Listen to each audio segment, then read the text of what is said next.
ሸለቆ አገለኝ ሰውነቴ ዳነችልኝ አንድ አድርጎ ከቤት አውጥቶ እልፍ አድርጎ የመለሰኝ በመዝሙሬ በስብከቴ በእልልታዬ። እናቴ ለምንድን ነው ንስሐ ገብተው ስጋው ደግሞ የማይቀበሉ? አይ እኔማ ስንት ዓመቴ ከተዘጋጀው ስንት ዓመቴ ይኸው ደርሳለሁ እመለሳለሁ። ንስሐ ግቡ ሲባል እሰማለሁ፣ ስጋው ደግሞ ተቀበሉ ሲባል እሰማለሁ። ግን ባለቤቴ እምቢ አለ። እንዴት ላድርግ? ልክ አይደለም። ጭማ ስትጠየቁ አትወዱም። ልክ አይደለም፣ ልክ አይደለም። አንወሻሽ፣ ልክ አይደለም። አንዳንዱ ደግሞ ለምንድን ነው አባቴ ንስሐ የማይገቡ? ስጋው ደግሞ የማትቀበሉ ለምንድን ነው? በየቀኑ ነው የሚነገረው። ቤተ ክርስቲያን ሰርጉን አዘጋጅታለች፣ ድግሱ ተደግሷል። ሁልጊዜ ይወርዳል ይመለሳል፣ ይወርዳል ይመለሳል። መቼ ነው የምትቀበለው? በቃ ባለቤቴ እንዲህ ስለሆነች ነጋዴ ናት፣ ባንክ ነው የምትሰራው፣ የመንግስት ሰራተኛ ናት፣ እምቢ አለች። ምክንያት የሆነ እነዚህ ሰዎችም ሌላ ምክንያት አለ። ነጋዴ ናት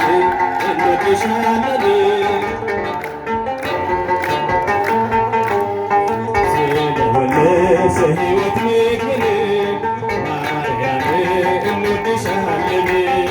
ሞገስና ጸጋ ማርያም በጌታ ፊት ያለሽ ማርያም ከሰይጣን መሸሻ ማርያም ማስጠበቃችን ነሽ ማርያም። እንዴት ነበር ያኔ ማርያም ጌታን ስትወልጂው ማርያም የእረኞቹ ደስታ ማርያም የመላእክት ዝማሬው ማርያም። ዛሬ በየስፍራው ስጋው ደግሞ የሚያቀብለው እጁን ዘርግቶ መለኮትን የዳሰሰው ካህን እየታረደ አይደለም? መነኩሴው እየታረደ አይደለም? ዲያቆኑ እየታረደ አይደለም? ምን አለ? ምንም እኮ ያለው ነገር የለም። መነኩሴው ካህኑ ያለው እኮ ንስሐ ግቡ፣ ወንጌል ነው የሚያስተምረው። ሌላ ምን አለው? ሌላ ምን ተልእኮ አለው? ቤተ ክርስቲያን ከፍቶ የተዘጋችውን ቤተ ክርስቲያን የክርስቶስ ዙፋን የሆነችውን ቤተ ክርስቲያን ከፍቶ ለአገልግሎት አመቻችቶ ንስሐ ግቡ፣ ስጋው ደግሞ ተቀበሉ። ሌላ ምን አለው? የካህኑ መልእክት ፖለቲከኛ አይደል፣ አገረ ገዥ አይደል፣ በቃ አገልጋይ ነው። ሌላ ስራ የለውም። ግን በየምድረ በዳው በየጫካው በየገዳሙ እየታረደ አይደል? ገዳዮች ገደሏቸው፣ እጃቸውን ዘረጉባቸው በንጉሱ አገልጋዮች ላይ። ዜና አይቶ የማይገናኝ ልጅን ብሎ የሚጥራኝ ሸለቆ አገለኝ ሰውነቴ ዳነችልኝ አንድ አድርጎ ከቤት አውጥቶ እልፍ አድርጎ የመለሰኝ በመዝሙሬ በስብከቴ በእልልታዬ ብቻውን የሆነውን ሰው ረዳት የሌለውን ሰው እንዳንተ ማነው ያገዘው? በእኔ ቢሰብከው እንዳንተ ማነው ያገዘው? ኑሮዬ ምስክር የሰርግ ልብስ የተባለው ንስሐ ነው። ንስሐ ያልገባ ለመንግሥተ ሰማያት ያልተገባ አንድ ሰው ተገኘ። እህቴ ያ ሰው አንቺ ትሆኝ፣ እናቴ ያ ሰው አንቺ ትሆኝ፣ የሰርግ ልብስ ያለበሽው አንቺ ትሆኝ፣ ወንድሜ አባቴ ንስሐ ያልገባው የሰርግ ልብስ ያለበስከው እግዚአብሔር ሲያይ በሰርጉ አዳራሽ በመንግሥተ ሰማያት ውስጥ ሲፈልግ አሮጌ የለበስከው ንስሐ ያልገባው ቅዱስ ሥጋውን ክቡር ደሙን ያልተቀበልከው በፍቅር ያልኖርከው በሰላም ያልኖርከው እዚህ መሃል ትኖር ይሆን?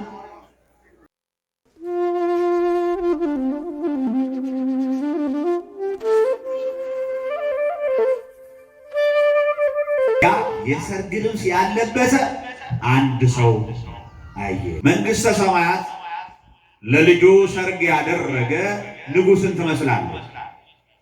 የታደሙትም ወደ ሰርጉ ይጠሩ ዘንድ የታደሙትንም ወደ ሰርጉ ይጠሩ ዘንድ ባሮቹን ላከ። ሊመጡ አልወደዱም ብሎ ይጀምራል። አንድ ሰው አለ አለ፣ አንድ ንጉሥ። ይሄ ንጉሥ ሰርግ አደረገ። ምን አደረገ? ሰርግ። በዚህ ሰርግ ላይ በዚህ ዝግጅት ላይ ወዳጆቼ ያላቸውን የቅርቦቼ ያላቸውን ለዚህ ሰርግ ይገባሉ ያላቸውን የለያቸውን የመረጣቸውን ሰዎች ሰርግ አዘጋጅቻለሁ፣ ድግስ ደግሻለሁ፣ የደስታዬ ተካፋይ ትሆኑ ዘንድ ይገባችኋልና በዚህ ቀን በደስታዬ ላይ ተገኙልኝ ብሎ መልእክት ላከባቸው። ይህ የሚደረግ የምናውቀው መቼም ሁሉም አይጠራም። የሚጠሩ አሉ፣ ደግሞ ማይገባቸው አሉ። ለይቶ ይገባቸዋል ያላቸውን ጠራ ነው የሚለው ንጉሡ። ነገር ግን የታደሙት ወደ ሰርጉ አልመጡ ያላቸው እንደዚህ ነው። የታደሙት ወደ ሰርጉ ይጠሩ ዘንድ ባሮቹን ላከ። የመጀመሪያዎቹ መልእክት እንደደረሳቸው ሊመጡ አልወደዱም። ሊመጡ ምን አላሉ? አልወደዱም። እነዚህኞቹ አልወደዱም። ከዚህ በላይ ኃጢአት አልተጻፈባቸው። እንመጣለንም አላሉ፣ አንመጣምም አላሉ። በጥቅሉ ግን ሊመጡ አልወደዱም፣ ቀሩ። ቀጠለና ደግሞ ሌሎች ባሮችን ልኮ አሁንም የታደሙት እነሆ ድግሴን አዘጋጀው፣ ኮርማዎችና የሰቡት ከብቶች ታርደዋል፣ ሁሉም ተዘጋጅቷል፣ ወደ ሰርጉ ኑ በሏቸው አለ። ሁለተኛ ጊዜ ላከ። ለምን ቀሩ? ምን ሆነው ነው?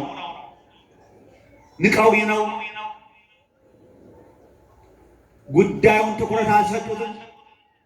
አልተመቻቸውም ወይ በትክክል ጥሪው አልደረሳቸውም ብሎ ለሁለተኛ ጊዜ ሌሎቹን መልእክተኞች ላከ። ሄደው ነገሯቸው። ሲነግሯቸው ፍሪዳዬ ታርዷል፣ ኮርማዎቼ ሰንጋዎቼ ታርደዋል፣ ለእናንተ የሚገባ የሚበቃ ዝግጅት አዘጋጅቻለሁ፣ እባካችሁ በሰርጌ ላይ ተገኙልኝ ብሎ ላካቸው። እነሱም እንዲህ አሉ።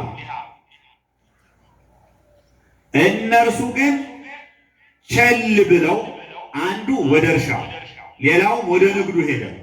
የቀሩትም ባሮቹን ይዘው አንገላቷቸው። ሁለተኞቹ የበፊቶቹ ምንም አላሉ፣ ዝም ነው ያሉ፣ መልስ አልሰጡ። እነዚህኞቹ ግን እንዲህ አሉ። አይ እኔ አላንዱ እርሻ አለብኝ፣ ካንተ ሰርግ የኔ እርሻ ስለሚበልጥ ሰርግ ላይ አልገኝም በሉት። አንደኛው ደግሞ እኔ አዲስ ሚስት አግብቻለሁ፣ ከሷ መለየት አልፈልግም፣ ስለዚህ ሰርግ ላይ አልገኝም። አንዳንዶቹ ደግሞ እኔ ነጋዴ ነኝ፣ ወደ ንግድ ስራ ልሄድ ነው፣ አንተ ሰርግ ላይ አልገኝም ብለው መልስ ሰጡ። ለሶስተኛ ጊዜ ደግሞ ሌሎቹን ባሮቹን ላከ። ሄደና ይህኑ መልእክት ተነገረ። መልእክቱ አንድ ነው። ምንድነው መልእክቱ? ንገሩ። ምን ላይ ተገኙልኝ? ሰርጌ ላይ ተገኙ። ሌላ ምንም የለውም። መልእክቱ አንድ። ሶስተኞቹ ይህን መልእክት ያዙና ሄዱ፣ አደረሱ። አድራሾቹ መጽሐፉ በሚያሳዝን መልኩ እንዴት ነው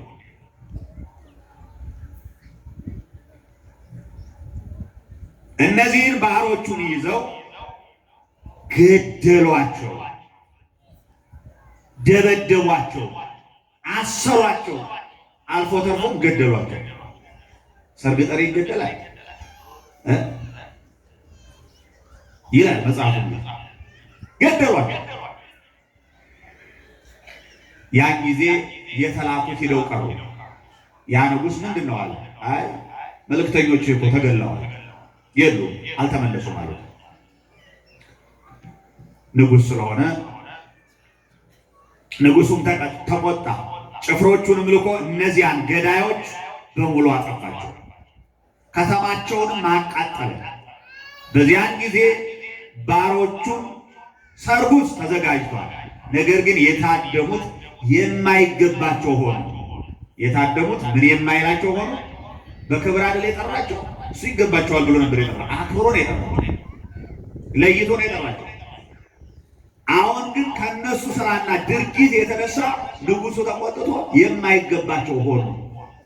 ስለዚህ ውጡና አላቸው፣ በሙሉ ገዳዮችን ግደሉ፣ ከከተማው ላይ አጥፏቸው። እንግዲህ ወደ መንገድ መተላለፊያ ሄዳችሁ ያገኛችሁትን ሁሉ፣ ቅድም ለይቶ ነበር የሚገባቸውን ነበር የጠራው። እነዛ የማይገባቸው ሆኖ ስለተገኙ ንጉሡ ስለተበሳጨ እነዚያን ግደሉ። ነገር ግን አሁን ምንም ሳትለዩ መንገድ ላይ ያገኛችሁትን፣ ዘመድ ነው ባዕድ ነው ሳትሉ፣ ሩቅ ነው ቅርብ ነው ሳትሉ ያገኛችሁትን ሁሉ ጥሩልኝ፣ አዳራሹም ይሙላ። እነዚያም ባሮች ወደ መንገድ ወጥተው ያገኙትን ሁሉ ከክፉዎችም ከበጎዎችም እነዚህን ሁሉ ሰበሰቡ። የሰርጉን ቤት ተቀማጮች ሞሉት። በቃ አሁን በክብር የተጠሩት ባለማዕረጎች ባለወጎች ናቸው የተባሉት ሳይገባቸው ቀረ እምቢ አሉ። አሁን ግን ምንም ንጉሡ ፕሮቶኮል አልጠበቀም። ያገኛችሁትን ሁሉ ሰብስቡ አለ። ሰብስበው አመጡ። የሰርጉ ቤት ሞላ። ያን ጊዜ ንጉሡ ገባ። ደስ አለው። አዳራሹ ሞልቶ አየ። ንጉሡም የተቀመጡትን ለማየት በገባ ጊዜ በዚያ የሰርግ ልብስ ያለበሰ አንድ ሰው አየ። እንዲህ አለው፣ ወዳጄ ሆይ የጠራው ሰርግ ነው። አንተ ደግሞ የሰርግ ልብስ ሳትለብስ እንዴት ወደዚህ ገባህ አለው። እርሱም መልስ አጣ። መጽሐፉ ምን ይላል? ዝም አለ። ንጉሡ በዚህ ሰው ላይ እንዲህ አይነት ውሳኔ ወሰነ። በዚያን ጊዜ ንጉሡ አገልጋዮቹን እጁንና እግሩን አስራችሁ በውጭ ወዳለው ጨለማ አውጡ፣ በዚያ ልቅሶና ጥርስ ማፋጨት ይሆናል አለ። የተጠሩ ብዙዎች፣ የተመረጡ ጥቂቶች ናቸው ብሎ ስለ ቃሉ የእግዚአብሔር ስም የተመሰገነ ይሁን። ይህን አጭር አድርገን ለማየት ሰርግ ያደረገ ንጉሥ የተባለ እግዚአብሔር አብ ነው። የኛ ቤተክርስቲያን ሊቃውንት በዚህ ልክ ተረጉሙታል። በእርግጠኝነት አሁን ይሄ ምንድን ነው ብለህ 30 ወር ሙሉ ታገላብጥ መጽሐፍ ቅዱስ ተሸክሞ ኢየሱስ ጌታ ነው የሚበልህ፣ እኔ እግዚአብሔር ቃል ነው የምሰብከው ይበልህ፣ ይህን ጥሬ ቃል ተንትኖ ማስተማር ማንም ሰው አይችልም። የእኛ ቤተክርስቲያን ሊቃውንት ግን ትንትን አድርገው አስቀምጠው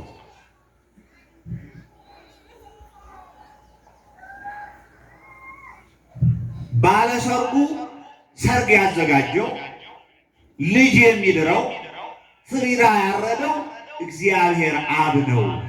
ማን ነው ንገሩኝ? አሁን የሰማችሁ እግዚአብሔር አብ ነው። ሰርጉ የልጁ ሰርግ የተባለው ልጁ ኢየሱስ ክርስቶስ ነው። የሰርግ ቤት የተባለው አንደኛ ቤተ ክርስቲያን ናት፣ ፍጻሜው ግን መንግሥተ ሰማያት ናት ብሎ ተናግሯል።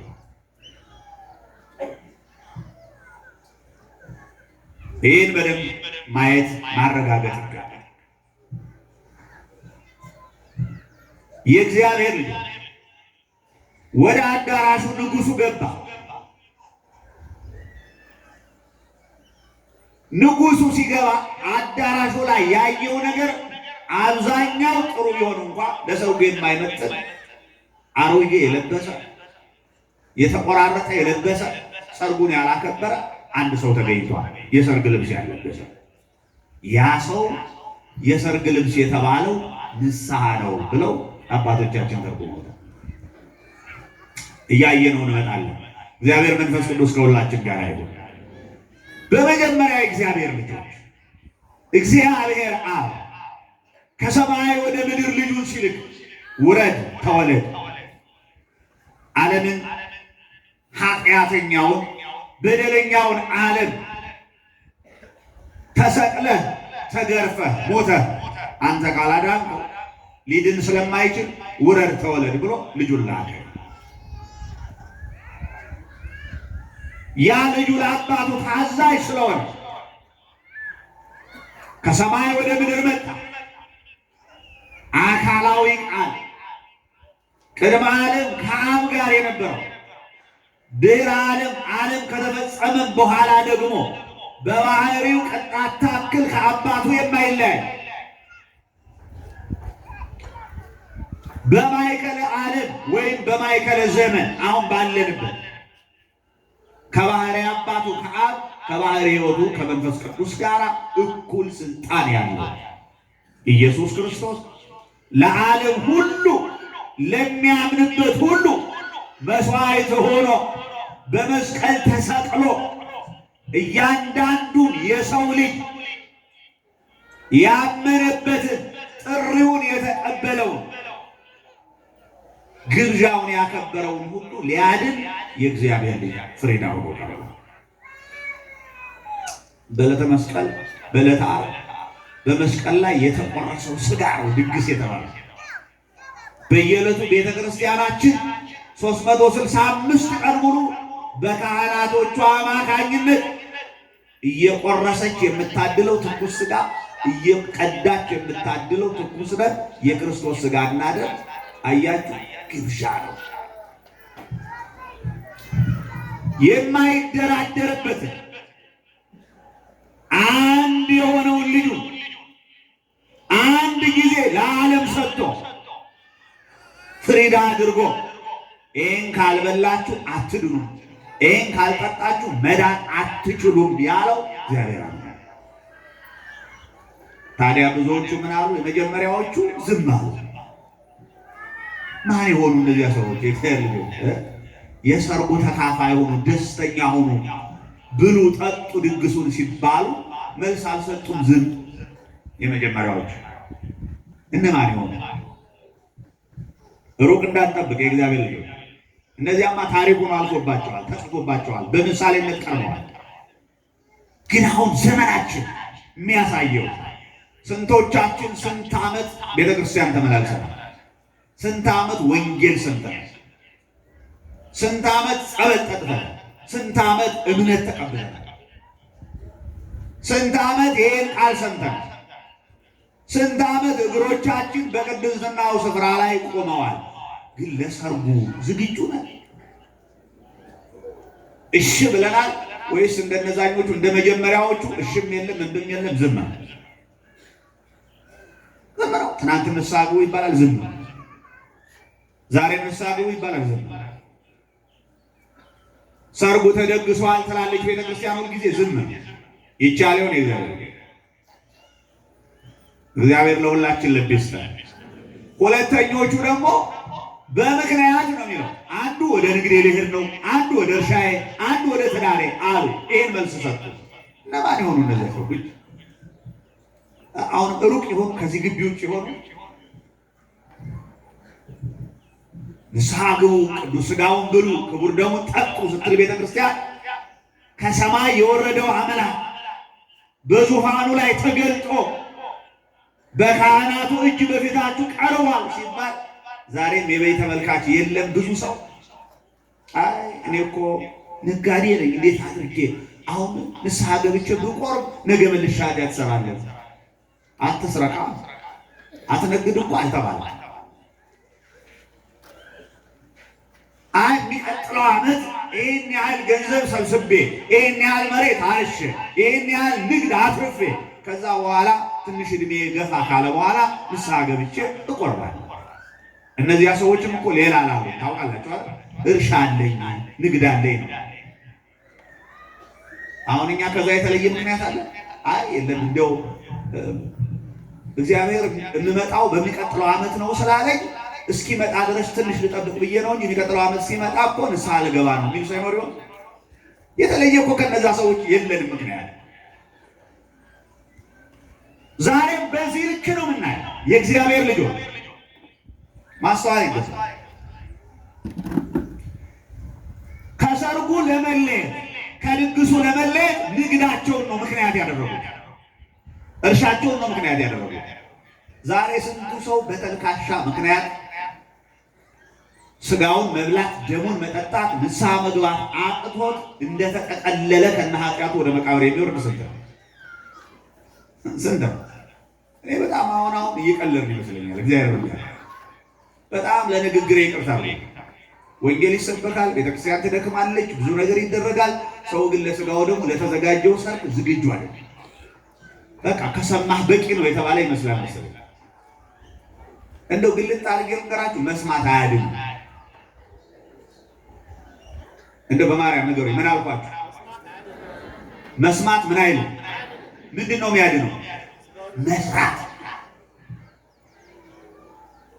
ሰው የሰማውን ተግባራዊ ካላደረገ ምን ይሰራለታል?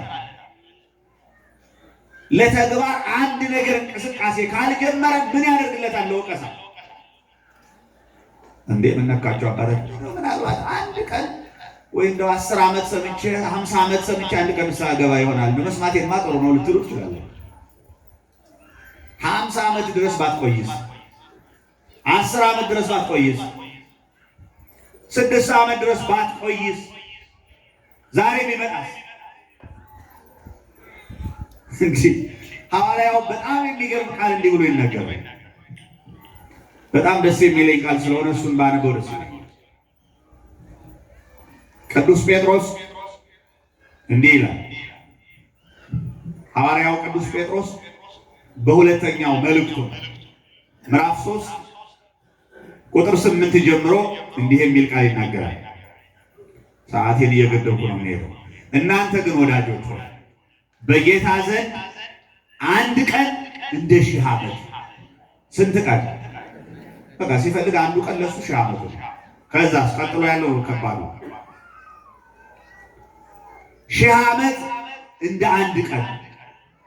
አሁን እኛ 50 ዓመት ልቆይ ይችላለሁ ብለን ገምተን እስከ 50 ዓመት ድረስ እስከ 50 ዓመት ልነግድ እስከ 50 ዓመት እንደ ልቤ ልኑር ከ50 ዓመት በኋላ እንዲህ ይሆናለሁ አለ። 50 ዓመት አይደለም 1000 ዓመቱ እንኳን በእግዚአብሔር ፊት እንደ አንድ ቀን ነው። ንስሐ ካልገባንበት አይጠቅምም። ይቀጥልና እንዲህ ነው። ይህንን አንድ ነገር አትርሱ። ለአንዳንዶች የሚዘገይ እንደሚመስላቸው ጌታ ስለ ተስፋ ቃሉ አይዘገይም። ለአንዳንዶች ምን እንደሚመስላቸው እንደሚዘገይ፣ አይ በቃ ምናምን እኮ እነዚህ ቄሶች ይመጣል ብለውን ነበር ግን አልመጣም። እታቻ ምናምን እንደዛ ይመጣል ይሉናል፣ ግን መጥቶ አያውቅም። አንዳንዶቹም ከዛ ያልፋሉ። እንደውም ቅድም ለአንድ ወንድሜ ስነግረው ነበር። በጣም የሚያስቆ መቼም ዘመናችን ቲያትር በዝቶበታልና አንድ የደቡብ አፍሪካ ፓስተር ነው በቅርብ ጊዜ መጽሐፍ ቅዱሱን ከብሉይ ኪዳን እስከ አዲስ ኪዳን እየቀደደ እንደ እንጀራ ጠቅልሎ ይጎርሳል። ፓስተር ነው፣ አስተውሉ፣ ኃላፊ ነው። ጠቅልሎ ይጎርሳል። ለምንድን ነው ብለው ሲጠይቁት ጋዜጠኞች ተሰብስበው መቼም ወሬኛ ጥሩ ነው አይደል? ምን ፈልገህ ነው? ጌታ ሊመጣ ነው። ከዛስ በቃ መጽሐፉን በላሁት፣ ጌታ ገብቶኛል፣ በላሁት ግጥም አድርጌ። አሁን የቀልድ አይደለም።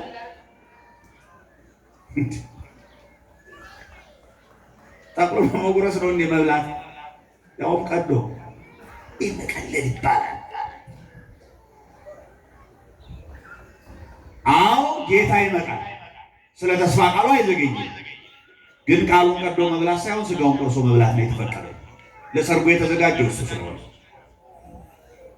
ይቀጥልና እንዲህ ይላል፣ ስለ ተስፋ ቃሉ አይዘገይም፣ ነገር ግን ሁሉ ወደ ንስሐ እንዲደርሱ እንጂ ማንም እንዳይጠፋ ወዶ ስለ እናንተ ይታገሳል። አያችሁ፣ ለካ ጌታ ቀኑን አሳጥሮ የማይመጣበት ትንሽ ጊዜ የሰጠን እኛ ተስፋ እንዳንቆርጥ ንስሐ እንድንገባ እየጠበቃል። እኔ አይደለሁም ቃሉ ነው የሚለው። ይህን እየጠበቀ ነው። በጣም ነው ደስ የሚለው። ነገር ግን ሁሉ ወደ ንስሐ እንዲደርሱ እንጂ ማንም እንዳይጠፋበት ወዶ ስለናንተ ይዘገያል። የሚዘገየው ለካ እኛን እስክንስተካከል ነው። ግን ዛሬም እኛን እንስተካከል ምክንያታችን ብዙ ነው። እናቴ ለምንድን ነው ንስሐ ገብተው ስጋው ደግሞ የማይቀበሉ? አይ እኔማ ስንት ዓመቴ ከተዘጋጀው ስንት ዓመቴ ይኸው ደርሳለሁ፣ እመለሳለሁ፣ ንስሐ ግቡ ሲባል እሰማለሁ፣ ስጋው ደግሞ ተቀበሉ ሲባል እሰማለሁ። ግን ባለቤቴ እምቢ አለ። እንዴት ላድርግ? ልክ አይደለም። ጭማ ስትጠየቁ አትወዱም። ልክ አይደለም፣ ልክ አይደለም። አንወሻሽ፣ ልክ አይደለም።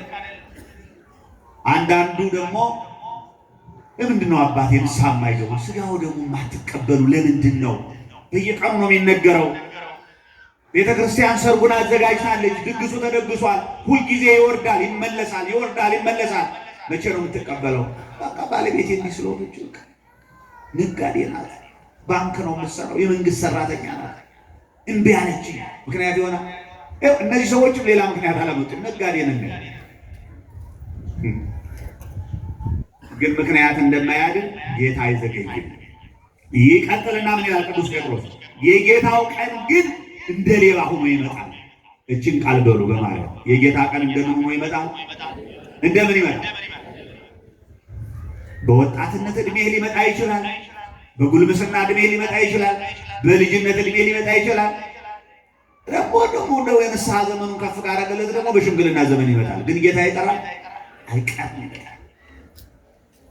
ይቀጥልና በዚያም ቀን ሰማያት በታላቅ ድምፅ ያልፋሉ፣ የሰማይ ፍጥረት በትልቅ ትኩሳት ይቃጠላል፣ ምድርን በእርሷ ላይ የተደረገው ሁሉ ይቃጠላል። ይህ ሁሉ እንዲህ የሚቀልጥ ከሆነ የእግዚአብሔርን ቀን መምጣት እየጠበቃችሁና እያስቸኮላችሁ በቅዱስ ኑሮ ልትኖሩ ይገባችኋል።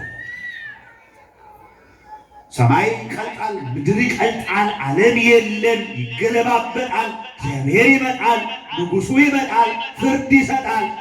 ያን ጊዜ ሰማይ እንዲህ እንደ እሳት፣ እንደ ትኩሳት፣ እንደ እንፋሎት የሚቀልጥ ሆነ። ምድር እንደ ሻማ፣ እንደ ተራ ነገር በና ቀጣ የምትጠፋ ከሆነ እናንተማ ይህን ቀን እንዴት ባለ ሕይወት ልትጠብቁት በመዘጋጀት በቅዱስ ኑሮ ልትጠብቁት ይገባችኋል። ንጉሡ የሚፈልገው ይሄንን ነው። ምክንያት ሰጡ። ከዚያ በኋላማ ደግሞ ሶስተኞቹ ደግሞ ምን አደረጉ? እነዚህ ሰዎች ይጨቀጭቁናል፣ አይሆንም አልናቸው። ነጋዴዎች ነን፣ ገበሬዎች ነን አልናቸው። ድጋሚ ይመጣሉ ብለው እያነቁ ይዞ ገደሏቸው ይላል። ዛሬ በየስፍራው ስጋው ደግሞ የሚያቀብለው እጁን ዘርግቶ መለኮትን የዳሰሰው ካህን እየታረደ አይደለም? መነኩሴው እየታረደ አይደለም? ዲያቆኑ እየታረደ አይደለም? ምን አለ? ምንም እኮ ያለው ነገር የለም። መነኩሴው ካህኑ ያለው እኮ ንስሐ ግቡ፣ ወንጌል ነው የሚያስተምረው። ሌላ ምን አለው? ሌላ ምን ተልእኮ አለው? ቤተ ክርስቲያን ከፍቶ የተዘጋችውን ቤተ ክርስቲያን የክርስቶስ ዙፋን የሆነችውን ቤተ ክርስቲያን ከፍቶ ለአገልግሎት አመቻችቶ ንስሐ ግቡ፣ ስጋው ደግሞ ተቀበሉ። ሌላ ምን አለው? የካህኑ መልእክት ፖለቲከኛ አይደለም፣ አገረ ገዥ አይደለም። በቃ አገልጋይ ነው። ሌላ ስራ የለውም። ግን በየምድረ በዳው በየጫካው በየገዳሙ እየታረደ አይደል? ገዳዮች ገደሏቸው፣ እጃቸውን ዘረጉባቸው በንጉሡ አገልጋዮች ላይ። አገልጋዮች የተባሉት የመጀመሪያዎቹ አበይት ነቢያት፣ ደቂቅ ነቢያት፣ ሰው ንስሐ እንዲገባ እግዚአብሔር በየዘመኑ ነቢያት ልኮ ነበር። እነ ኢሳይያስ እንደ ግራጣ እየተሰነጠቁ፣ እነ ኤርምያስ እንደ እንጨት እየተፈለጡ፣ በአራዊት ጉድጓድ እየተጣሉ፣ ለአንበሳ እየተሰጡ። ታሪካቸው ያሳዝናቸዋል። እያንዳንዱ ነቢይ ብታነቡት ታሪኩ በሚያሳዝን ሁኔታ በዚህ መልክ ነው የሞቱት። ሌላ መልእክት የላቸውም እኮ እግዚአብሔር እንዲህ ይላል ነው የሚሉ ሲጥሩ፣ እግዚአብሔር እንዲህ ይናገራል፣ እግዚአብሔር እንዲህ እያለ ነው፣ ከኃጢአታችሁ ተመለሱ፣ ከበደላችሁ ተመለሱ፣ ከነውራችሁ ተመለሱ። እንዲያውም ኢሳይያስ ኑና እንዋቀስ ይላል እግዚአብሔር። በጣም ነው የሚገርመው። ቃል በቃል እግዚአብሔር እንዲህ ይላል፣ ኑና እንዋቀስ ይላል። ኃጢአታችሁ እንደ አለላ ብትሆን እንደ አመዳይ ተነጻለች። አለላ የሚባል ታውቃላችሁ? እኔ በገጠሩ የተወለዳችሁ ሰዎች ታውቃላችሁ። እኔ ገበሬ ልጅ ስለሆንኩ ማለት ነው። አለላ ማለት የሳር አይነት ናት፣ ስፌት የሚሰፋባት እሷን የተለያየ ቀለም ይቀቧታል። እሷ ናት አለላ የምትባለው አይደል? ልክ ነኝ አይደል? ልክ ነኝ እናቶች? አይዟችሁ ሲሰፍቶ ይመጣል ልመጭም አትታሙ። ልክ ነው አይደል? እንደ አለላ ብትሆን ኃጢአታችሁ እንደዛ የተዝጎረጎረ ነገር ቢሆን እንኳ እንደ አመዳይ ነጭ ሆናል። ብቻ እንዋቀስ እናንተ። ይሄ ነው መልእክቱ። እግዚአብሔር ነቢያቱ ይህን ይዘው ነው ወደ ህዝቡ የሚገቡት። እነዚያ ግን እያነቁ ገደሏቸው፣ እንደ ግራምጣ እየሰነጠቁ ገደሏቸው። ዛሬም የሆነው የሚፈጸመው አቤት እግዚአብሔር ጅራፉን ሲያነሳ እግዚአብሔር አንድ ቀን ሲል ይጠቀልላታል፣ ይችላል። አመድ ነው ያደርጋል። ቅዱስ ጴጥሮስ እንደተናገረው በትኩሳት ያቀልጣታል። አሁን ምን አስተማማኝ ነገር ኖሮ ነው ይህን ያህል የሚያንቀባረረ? ንስሐ ግባ፣ ቅዱስ ሥጋውን ክቡር ደሙን ተቀበል፣ ሰርጉ ተዘጋጅቷል፣ ወደ ድግሱ ግባ፣ ንስሐ ግባ ሲባል ይህን ያህል ከዓለም ጋር ተጣብቆ ላለመለያየት የእግዚአብሔርን ድምፅ ከመስማት ይልቅ ዓለም የምታቀርበውን አሻንጉሊትና ብልጭልጭ ነገር በመከተል ታገል ይህን ያህል ምን አስፈለገ? ትቀልጣለች፣ ተወደደም ተጠላ። አሁን የቆምንበትን መሬት እናምነዋለን። አንድ ቀን ጠርጥረ ነው አናውቅም። መቼም እርግጠኛ ነኝ አሁን ከዚህ ወጣችሁ ብዙ ቦታ ትደርሳላችሁ። አላውቅም፣ ምናልባት ድንገት እዚህ ቦታ ስደርስ መሬቱ ሊናድ ይችላል ብላችሁ ታውቃላችሁ? እንደፈለግን ነው የምንረግጠው አይደል? መሬቱ ምን ስለምናደርግ ስለምናምነው። ይህን ያህል መሬትን አምነን የምንረግጠውን ያህል እኮ እግዚአብሔርን አምነን አልተደገፍም። በጣም እኮ ችግር አለ። ከዛ ንጉሥ ወደ ሰርጉ ቤት ገባ። ያልተገባቸው ስለሆኑ እነዚያን ሰበሰበ አለ። የሚገርማችሁ ወደ ወገኖቹ ወደ እስራኤል ነበረ የመጣው። እስራኤል አልተቀበሉትም። ወደ ገዛ ወገኖቹ መጣ፣ እነሱ ግን አልተቀበሉትም። ነገር ግን የገዛ ወገኖቹ ያልሆኑት የተባሉት አሕዛብ ናቸው። ያላመኑት በየስፍራ ያሉትን ሰብስቦ የተባሉት ትንቢት ያልተነገረላቸው ሱባ ያልተቆጠረላቸው ከእስራኤል ውጭ የሆኑትን እግዚአብሔር ሰብስቡልኝ አለ። ሰበሰበ። ሕዝብና አሕዛብ አንድ አድርጎ ያመነ ያላመነውን ጠቅልሎ ከዚያ በኋላ ትንቢት ከተነገረላቸው እስራኤላውያን ይልቅ ትንቢት ያልተነገረላቸው የሩቆቹ ንስሐ ገብተው እግዚአብሔርን ተቀብለዋል። እንደዛ ነው የሚሆነው። አንዳንድ ጊዜ ዓመት ሙሉ 2 ዓመት ሙሉ 10 ዓመት ሙሉ እዚህ ቆመህ እዚህ ቆመሽ እዚህ ቁጭ ብለሽ ስትሰሚ ትኖሪና ዛሬ ንስሐ አልገባሽም፣ ዛሬ ስለ ወደሙ አልተቀበልሽም። ምናልባት እግዚአብሔር ልቡን የነካው አንድ እኔ ነኝ ያለ ጎበዝ ኃጢአተኛ ከሩቅ ይመጣና አንድ ቀን ሰምቶ ለካ እግዚአብሔር እንዲህ ነው ብሎ ንስሐ ገብቶ ሥጋው ደሙን ተቀብሎ ይሄዳል። እንዲህ ነው የሚሆነው። የእግዚአብሔር ልጆች ዘመናችን በከንቱ አይለቅ። ከዛ በኋላ ወደ ሰርጉ ገባ ንጉሡ። ሲገባ አንድ ሰው ተገኘ፣ ልብስ ያለበሰ የሰርግ ልብስ ሁሉም ለብሷል። ጥሪውን አክብሮ አላከበረም። ያ ሰው ተወቀሰ። የሰርግ ልብስ የተባለው ንስሐ ነው። ንስሐ ያልገባ ለመንግሥተ ሰማያት ያልተገባ አንድ ሰው ተገኘ። እህቴ ያ ሰው አንቺ ትሆኝ፣ እናቴ ያ ሰው አንቺ ትሆኝ፣ የሰርግ ልብስ ያለበሽው አንቺ ትሆኝ፣ ወንድሜ አባቴ ንስሐ ያልገባው የሰርግ ልብስ ያለበስከው እግዚአብሔር ሲያይ በሰርጉ አዳራሽ በመንግሥተ ሰማያት ውስጥ ሲፈልግ አሮጌ የለበስከው ንስሐ ያልገባው ቅዱስ ሥጋውን ክቡር ደሙን ያልተቀበልከው በፍቅር ያልኖርከው በሰላም ያልኖርከው እዚህ መሃል ተኖር ይሆን? እግዚአብሔር ሁላችን ለንስሐ ሞት ያውቃል። የሰርግ ልብስ ንስሐ ነው። የሰርግ ልብስ ቅዱስ ሥጋው ክቡር ደሙ ነው። ራሱ ክርስቶስ የሰርግ ልብስ ነው። ቅዱስ ጳውሎስ ልበስወ ለሐዲስ ልብስ እስመ ውእቱ ኢየሱስ ክርስቶስ፣ አዲሱ ልብስ ኢየሱስ ክርስቶስ ነው፣ እሱን ልበሱት ይላል። እባካችሁ እሱን ልበሱት ማለት ሥጋውን ብሉ ደሙን ጠጡ ነው። ተዘጋጁ፣ ንስሐ ግቡ። እግዚአብሔር ከሁላችን ጋር ይሁን። ይቆየን።